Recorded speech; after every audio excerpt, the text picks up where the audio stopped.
नमस्कार दोस्तों, मैं निशा सिंह सदीनामा की ओर से प्रस्तुत कर रही हूँ आज 7 मार्च 2022 का संपादकीय, जिसे लिखा है हमारे अतिथि संपादक राकेश अचल जी ने, जिसका शीर्षक है काहे का वसुधैव कुटुंबकम।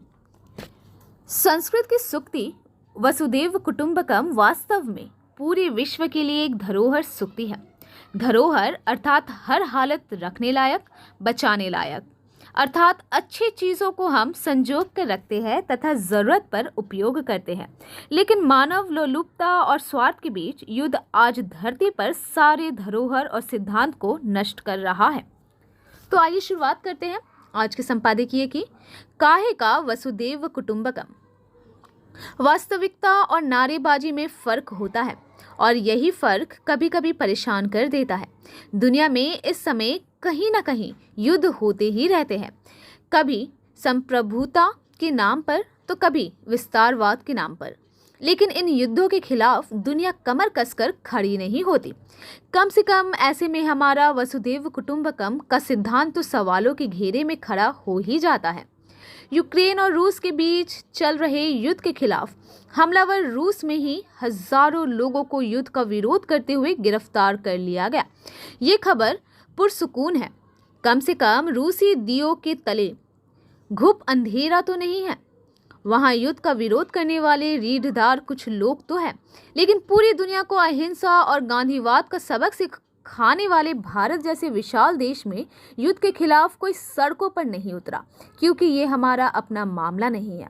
जबकि इस युद्ध की विभीषिका की आंच तो रात तप रही है। चलिए मान लेते हैं कि एक देश के रूप में हमारी विदेश नीति हमें रूस और यूक्रेन के बीच में हस्तक्षेप करने से रोकती है, किंतु क्या एक विश्व गुरु होने के नाते भी हमें मौन रहना चाहिए? सरकार का मौन नीतिगत विवशता हो सकती है, किंतु इस देश में क्या ऐसे लोग नहीं हैं जो सड़क पर आकर इस युद्ध की खिलाफत कर सके? क्या युद्ध सचमुच किसी देश का या देशों के बीच का मुद्दा है? क्या किसी युद्ध का मनुष्यता से कोई लेना देना नहीं है? यूक्रेन और रूस के बीच चल रहे युद्ध से भारत अप्रभावित नहीं है। भारत के हजारों बच्चों की जान इस युद्ध की वजह से खतरे में है। हमारे बच्चे वहां फंसे हुए हैं। हम उन्हें कैसे कैसे स्वदेश वापस ला पा रहे हैं, दुनिया देख रही है। रूस हो या अमेरिका हो या चीन हो, जब हमलावर की भूमिका में खड़े होते हैं तो मनुष्यता के अपराधी ही नजर आते हैं। युद्ध की विभीषिका भारत ने भी झेली है।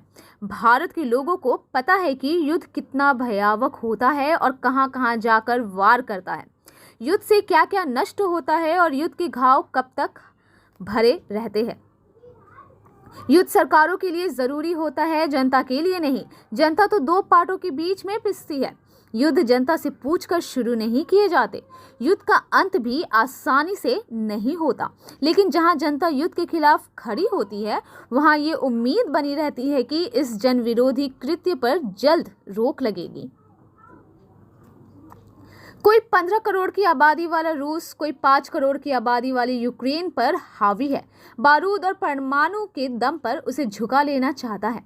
मुमकिन है कि रूस के लिए अपने लक्ष्य की प्राप्ति के लिए युद्ध अवश्यंभावी हो, किंतु यूक्रेन के लिए तो ऐसा नहीं है।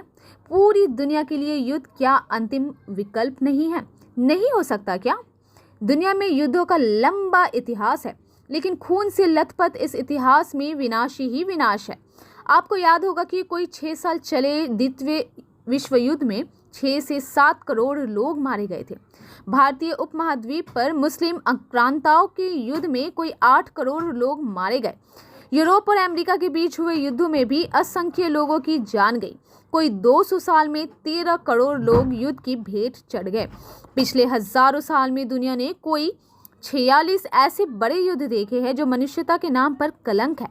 लेकिन आज भी युद्ध की विभीषिका न कम हुई है और न समाप्त हुई है, बल्कि आज के युद्ध कल के युद्धों के मुकाबले और ज्यादा घातक हो गए हैं।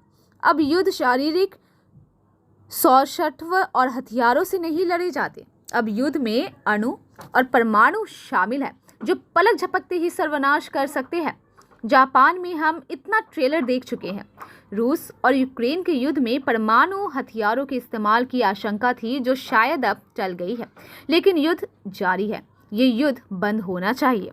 रूस की तरह ही यदि भारत में भी समझदार लोग युद्ध के खिलाफ सड़कों पर उतरे होते तो अच्छा लगता। इस विरोध से हमारी विदेश नीति पर कोई असर नहीं पड़ता, लेकिन हमारे भीतर बैठा बुद्ध और गांधी शायद नींद में है, या उसकी श्रवण शक्ति कम हो गई है, या उसे धुंधला दिखाई देने लगा है, या फिर देश चुनावों के मकड़जाल में ऐसा उलझ गया है कि उसे आस पड़ोस के घटनाक्रम का कुछ पता ही नहीं है। युद्ध को लेकर हमारा संज्ञा शून्य होना निराश करता है। जो जहां है उसे वहां से अपने तरीके से युद्ध का विरोध करना चाहिए। युद्ध के बादल हमारे सिर पर भी मंडराते ही रहते हैं, किंतु युद्ध हमेशा टाले जाने चाहिए। वसुधा को पूरी कुटुंब मानने वालों के लिए पहल करना ही चाहिए युद्ध के विरोध की। तो दोस्तों, ये था अतिथि संपादक राकेश अचल द्वारा लिखा संपादकीय। कल एक और विषय के साथ हम वापस लौटेंगे। तब तक के लिए नमस्कार।